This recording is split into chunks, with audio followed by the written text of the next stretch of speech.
All right, top of the hour, 4 o'clock. Thanks everyone for joining. We'll give it a minute for other people to jump online and then we'll get started. So hope everybody's having a good day. I'm in Utah, which is where our lab is. We had snow this morning where I live. So we've had snow a couple weeks ago, but higher up, and I'm kind of high up anyway in the mountains, but just in case anybody else got snow today or heavy rain and cold weather, right in time for fall.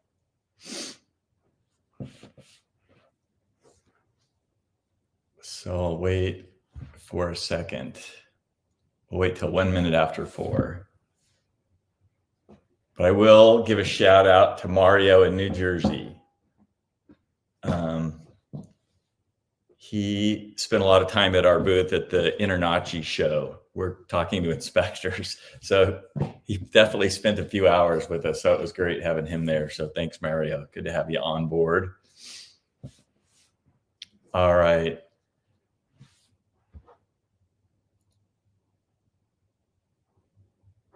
All right, I'm going to get started. If you guys have questions, just put them in the chat channel. And then I will answer those at the end of this kind of presentation that we've got. So here we go. Let's see. So topics that we'll go over today, just a little bit, my general, kind of talk about Sporecyte, which I'll go through quickly because I've said it so many times. Then we'll go through some questions. These are just general questions that we get. A lot of them are from inspectors that are kind of new going through the report, but also good things that other inspectors might not know too. And then we'll do the Q&A. So there's me. I've been at Sporecyte for closing in on 4 years, which is just crazy. As you know, the overarching company's name is TechCyte. I've worked on the Sporecyte project this whole time. So I worked with our mold expert, John Haynes, on developing the initial data set and working with developers, creating the initial AI algorithms and, then building out the whole product. So it's exciting to see where we've gotten and where we're going. So thank you guys for being part of it. I'm going to jump to this slide first. You guys have probably heard that, but for those who haven't, I think this is really important in understanding our product and our company. So Sporecyte is part of a bigger company. The bigger company name overarching is TechCyte. So there's 3 vertical or 3 product lines within TechCyte. So Sporecyte does the human or environmental analysis, excuse me. So Sporecyte is environmental. TechCyte is the brand also for human analysis and animal analysis. We white label our product to Zoetis and it's called VetScan Images. So you guys know quite a bit about Sporecyte.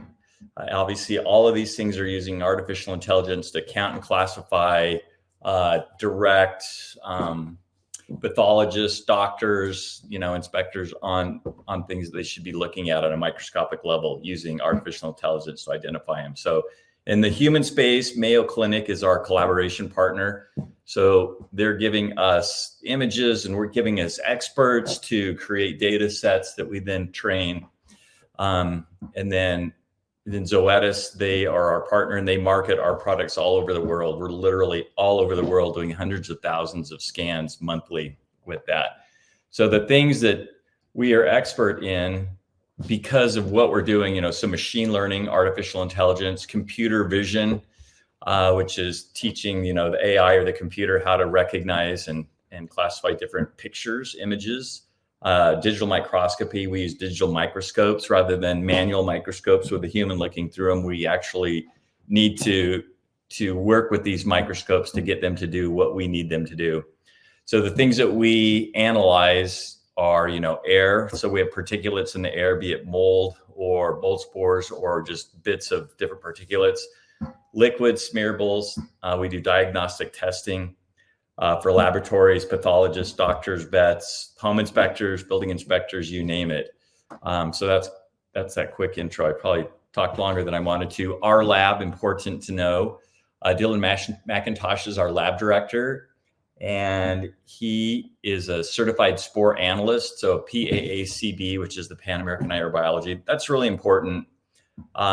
He really knows his stuff when it comes to recognizing spores, classifying them, and all the background information on how they grow, all things like that. There's only, that I can tell, when you go to the PAACB website, there's probably less than 20 people that have this certification in the world. So we are working towards our AIHA MLAP certification. And we are a licensed lab in Texas. One thing that we do on the human side, we are ISO certified for the ISO, I think it's 13485, that classifies software as a human medical device. So that's a pretty high hurdle, but we are working on the ISO and things that within AIHA. So we'll get that, fairly soon. You've heard us talk about our commitment to inspectors. What can we do to make your lives better? We're continually working to improve, our operational delivery. If we can get our shipping rates down, shipping rates faster, we're definitely working on all that stuff. So our reports, they are the best in the industry and designed to save you time working with your customers. Continuous innovation. We're coming out with our digital app soon, where you'll fill the chain of custody out on your phone or your device. And we've got the new pump coming out. Looks like we're shipping November 14th. It should ship from the manufacturer. It'll take 6 weeks to 2 months to get here. So probably by the middle or end of January, we'll be selling the new pump, and it's going to be awesome. Okay, questions from our inbox. Okay, first question, and this is a good one because most inspectors, probably 90% or maybe more of our samples that we get in the lab are air samples. So as you guys know, when you see something that might be microbial growth on a building material surface, and certainly like in non-conditioned spaces like crawl spaces or attics, you'll do surface samples. So the report for the surface sample looks different than the report for the air sample. So in this case, we show none present for the surface sample. So we're not giving you there's 20 spores or 1,000 spores. We're just saying none present in the at a glance page, rather than yellow or green, yellow, red. And then on the actual more lab report, we give you this analysis where the fungal identification, we tell you what type of mold spore we're finding. And then for fungal growth, we're just saying, light, moderate, or heavy. It was also a choice, but often you'll see this just bar, which means we didn't find fungal growth at that location. So if you go over to this next one, background spores, you'll see, present. So what does that mean? And you'll also see that it was Aspergillus penicillium. We weren't finding that it was growing or had grown at that location, but we found it was present. So present means that that's a spore that came in from outside or from someplace else and landed, on this growth. So we're just saying we didn't find this evidence of this growing at this location, but we found it from somewhere else. So I hope that if that's not clear, somebody can put that in a question and say, hey, clarify that a little bit. But you'll see this is a great image of how we show what we find. And again, the pictures just are so important, to show more than just even what the numbers, or in this case, surface samples, it's semi-quantitative. So we're saying, hey, it's light, moderate, or heavy, or not there. And so we don't count spores. We don't give you a number in a surface sample. And another thing, it could be like, tens of thousands, infinity almost, sometimes, if there's just so much material on that thing. So I hope that answers that question.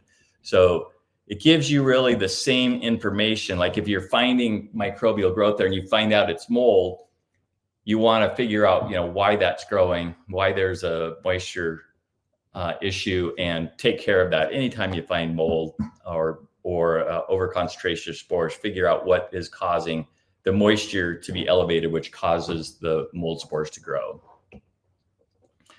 All right, why are spores reported in a per cubic meter format? And do you have raw counts for the spores? So we do it per cubic meter, and that is the industry standard. So all labs are going to be reporting on a per cubic meter, but some labs give you the raw counts. So the raw counts mean they're giving you a number of spores that they find. one of the things, there's a few different ways that the count happens. As you know, when our software looks at a sample, it looks at 100% of the trace of the sample. Where other labs, because they've got a human being, looking through a microscope and they're manually counting on, they might be tapping on an iPad, or they might have a little keypad they're clicking on. First of all, they don't have the time physically and financially to go through that whole sample and count everything on it. And it would be too hard to be really accurate anyway. So they're only counting a portion of it, 20%, 30%. And that's just because that's the way it's always been. They've been doing that for 40 years that way, until the advent of, computer vision and uber computing power. You just couldn't do it that way. And it's so expensive. If we weren't doing the human and the animal parts of this as well, we could never afford to do what we do on the environmental side. So because they're only looking at a percentage of the sample, there also can be, some labs want you to do 10-minute samples, and they also might want you to do faster or slower air volume collections. Because of these variables, the raw counts are going to vary, and the statistics that they use to rationalize from, a 20% sample or a 30% sample, or a 10-minute sample versus a 5-minute sample at 10 liters per minute or 15 liters per minute, you're going to get these different raw counts. So then, to get you an apples to apples comparison on those things, it's all put into a per cubic meter final number. So inspectors, we haven't had it very many times, but sometimes they have asked us, like, why don't you give us the raw counts? We don't give you those because we're doing 100% of the sample every time. So we're not doing different kind of things. You can do faster samples or slower samples. We prefer that you do, for home inspections, that you do a 5-minute sample at 15 liters per minute. We find that in the home environment, that's the optimal choice. But if you do something different than that, we have places on the chain of custody for you to write, if you took a longer sample or a different flow rate, so that we could reflect that in the report. All right, how do you determine when a certain amount of mold spores is too much? So there could be a couple ways to approach this, but I think the easiest way is when you're doing air samples, we always ask you to take an outdoor sample. And that outdoor sample becomes, the baseline or the control sample.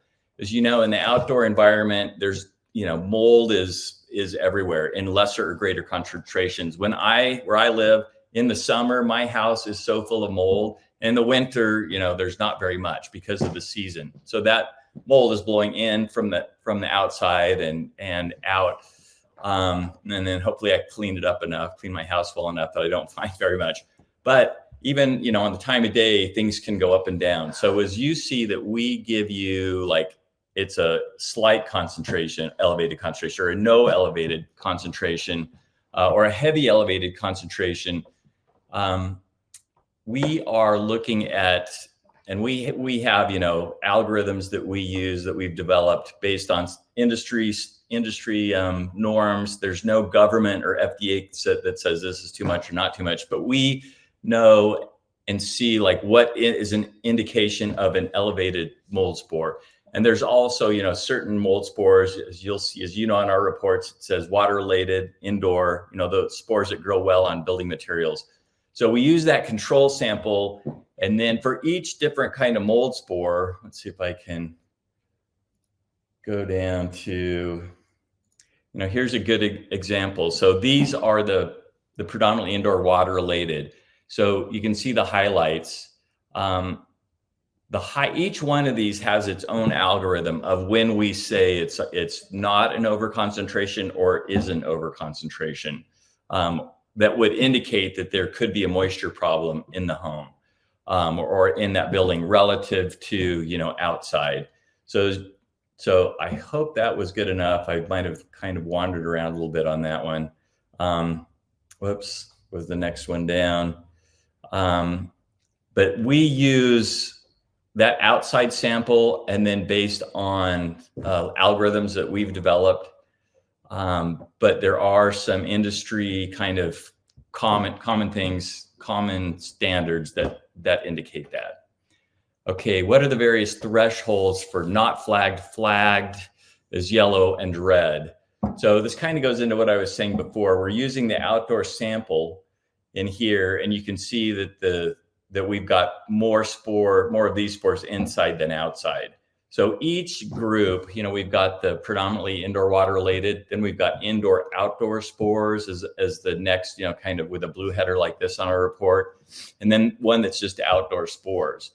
So in this top category, these are our strongest indicator spores. So it takes less of an overconcentration from the outdoor to the indoor sample to get a flag in this. So we don't publish what those thresholds are, but they are based off, what that outdoor sample reflects, and what for each one of these, it has its own algorithm that the numbers create that indication. What does it mean when the spore count numbers are higher indoors than outdoors, but not flagged? So you can see here, Eulycladium in this sample, we got a 67 spores per cubic meter here, but there was none in the outside sample, and it did not get flagged. And here under Wallemia, we've got 13 spores per cubic meter, but it wasn't flagged over here. So there can be some very mild detections that we didn't flag, because based on our algorithm, we're not thinking that is so oversaturated that it's indication of a problem. So again, each one of these has its own unique profile.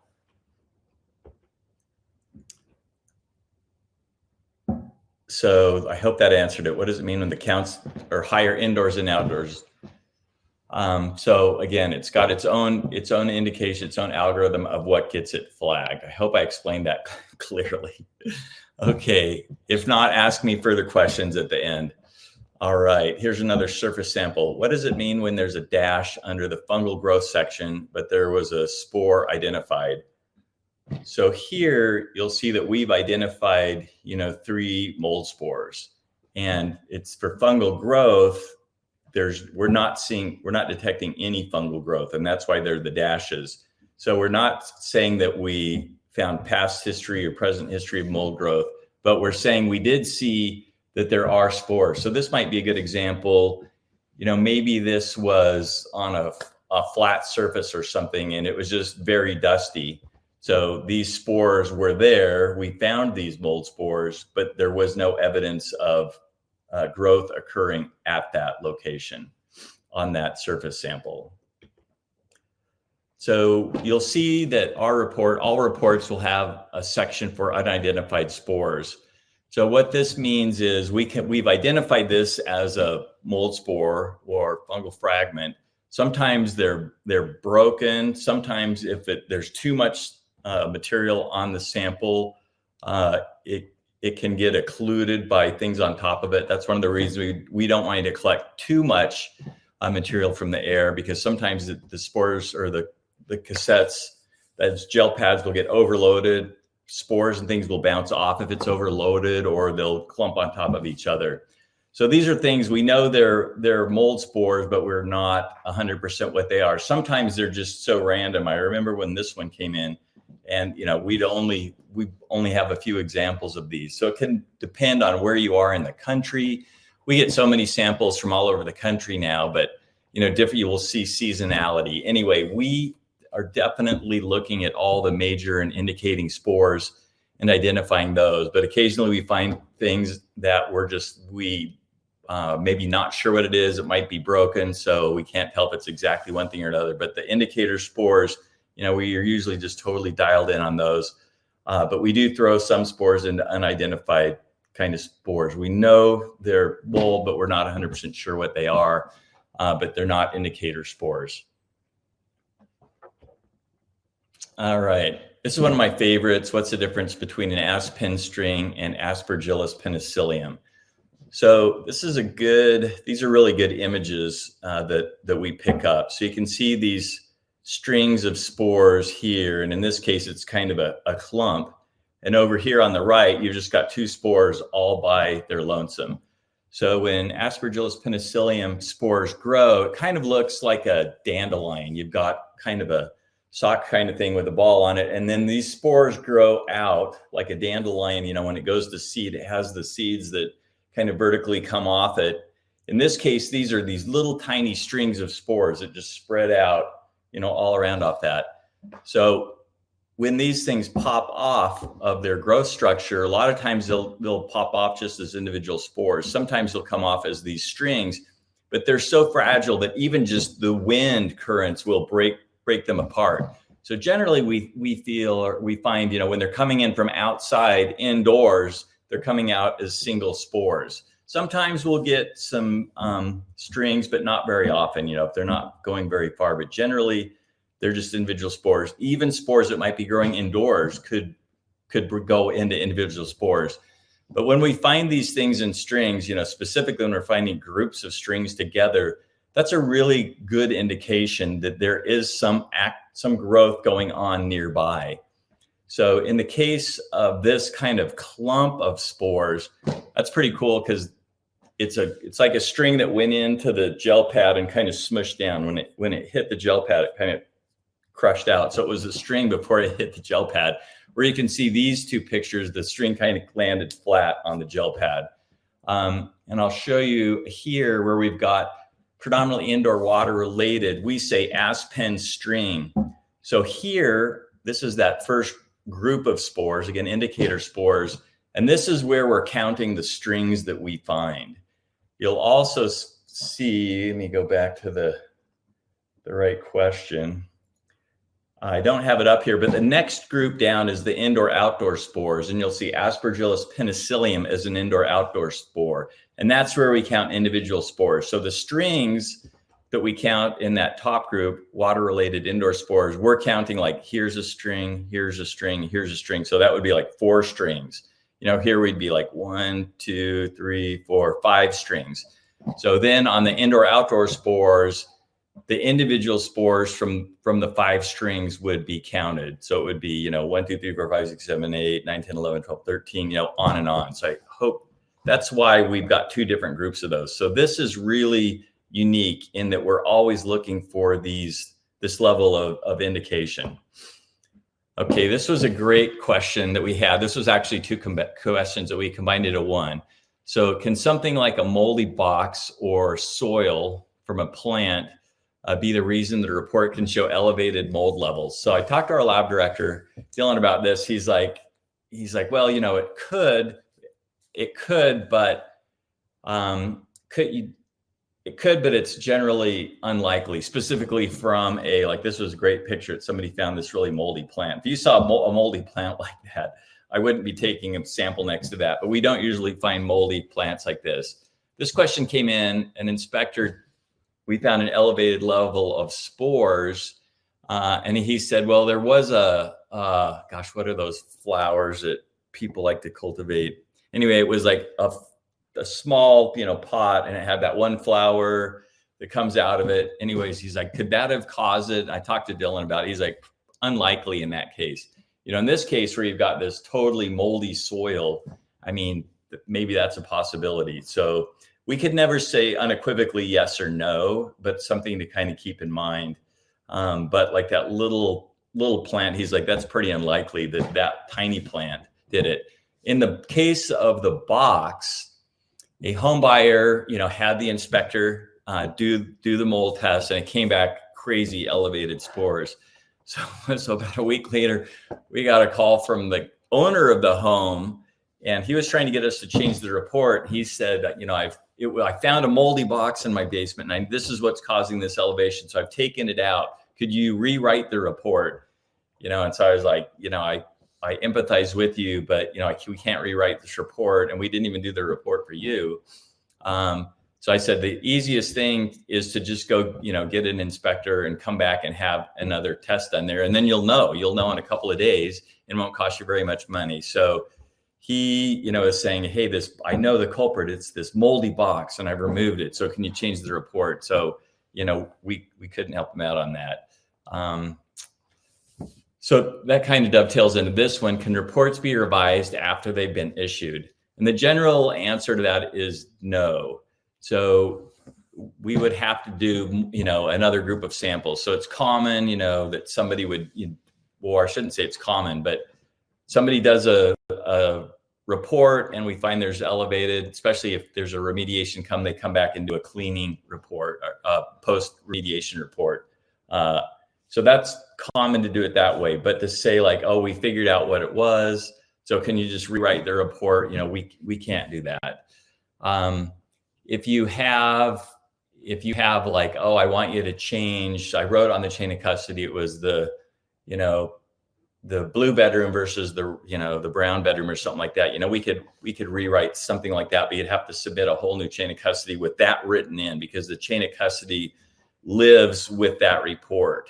So we've got that on file.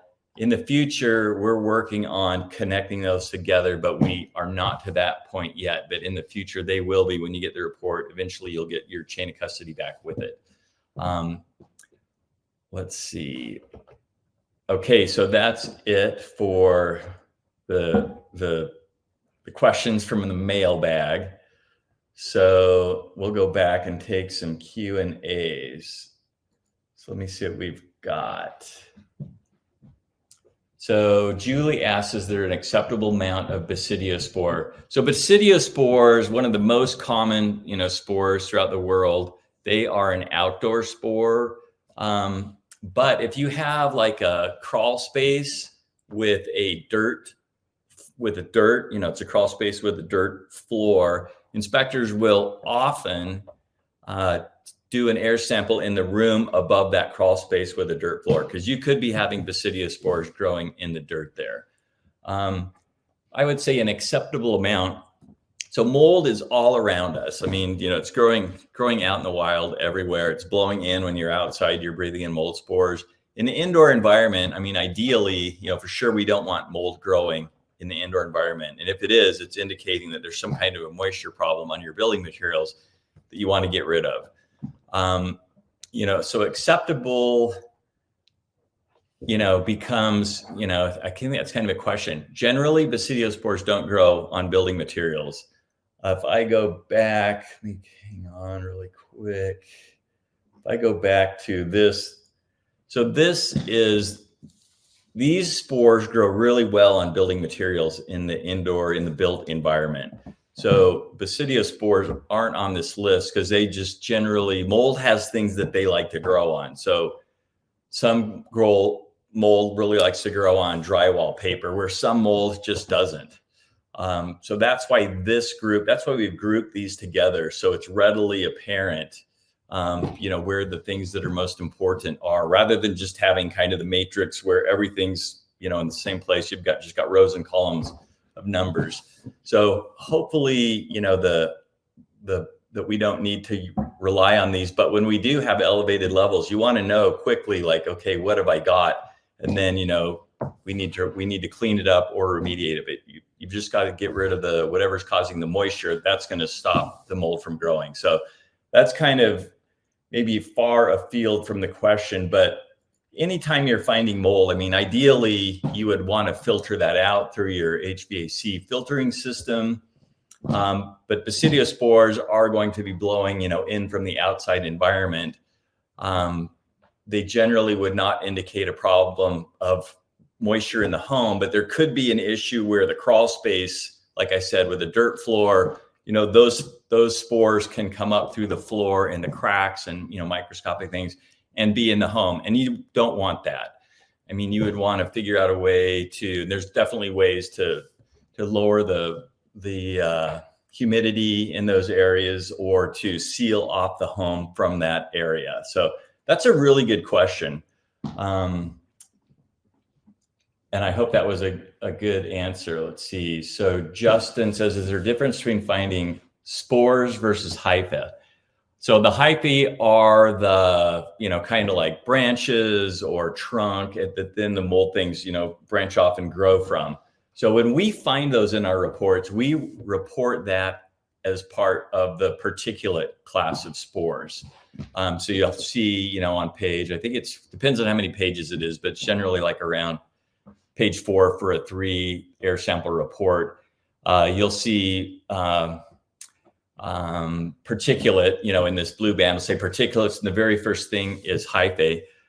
So when we see that, we can tell that that's a mold or a growth structure for a mold, but we can't say what kind of mold it is. And that's why we don't put it in the spore groups, because we can't tell what it is, but it does indicate, that there is mold growing on. That can blow in from outside. That could be part of an inside sample as well.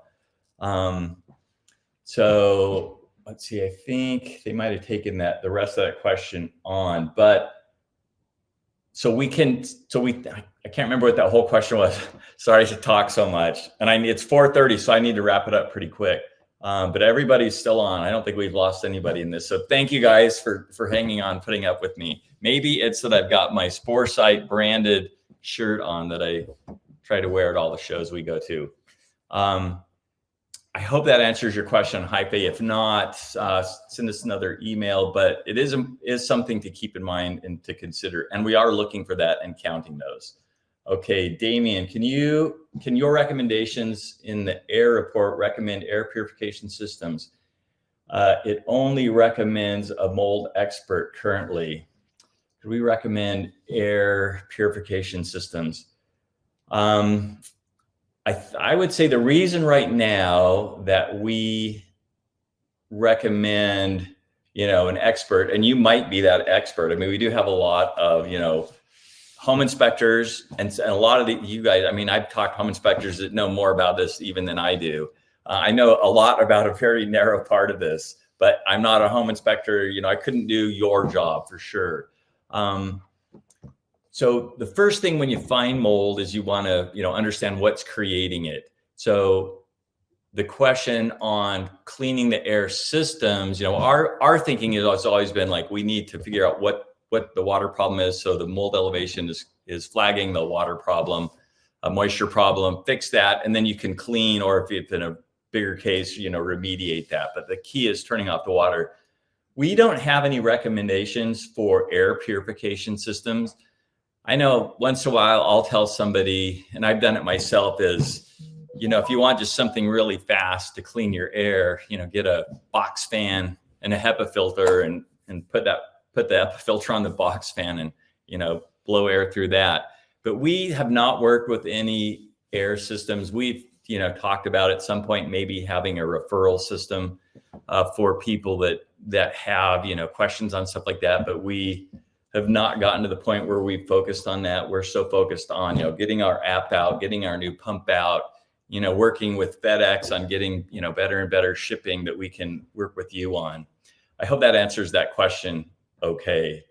I'm getting asked to move through these questions quicker. So I'm going to go through these there's about 6 more. I'll go for 2 more minutes. Michael, shouldn't we have more than 1 outdoor control? I try to do at least 2 for the average home, sometimes 3 or 4 for really big houses. Our report right now just allows us to do 1, because that's what the comparison comes in at. I know there are labs and classes that say, do the leeward side and the windward side. I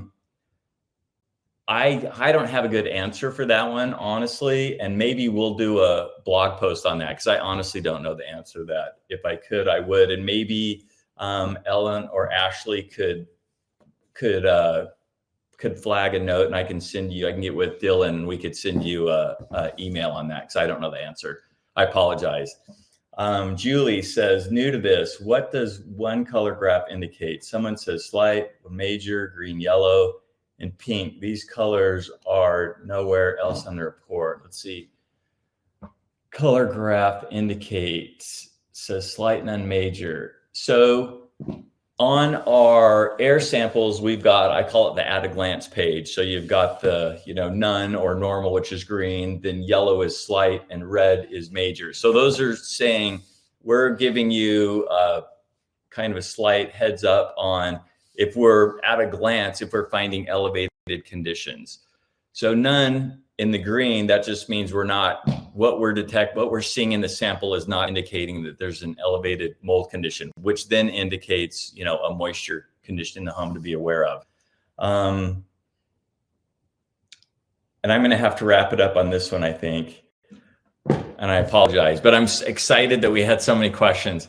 You know, so the slight is the hardest one because you've got to say, okay, what's causing that? It's not a major concentration. When it's red or a heavy concentration, we generally find, you know, a real, you know, smoking gun quickly on those. On the slight, sometimes it's a little bit more nuanced, like where could that be coming from? So that's what that means, though, is we're looking at concentrations and relative concentrations based on our algorithms and the outdoor samples, you know, trying to see, is this an indication of a moisture problem? So I hope that gives you, it's kind of a brief answer, but because I'm past and everybody, we need to wrap up. I'm going to wrap up with that. So I hope everybody enjoyed the class. I know I really did, and I just appreciate you guys all being here, and I appreciate all the questions. I'm past time, so I'm going to wrap it up. I could go forever. Our team knows, and you guys know if you've talked to me, I can talk too much. Anyway, thanks so much for joining. I'm going to wrap it up, and feel free to email us with questions. We'll get back to you. Have a great day. Thank you. Bye.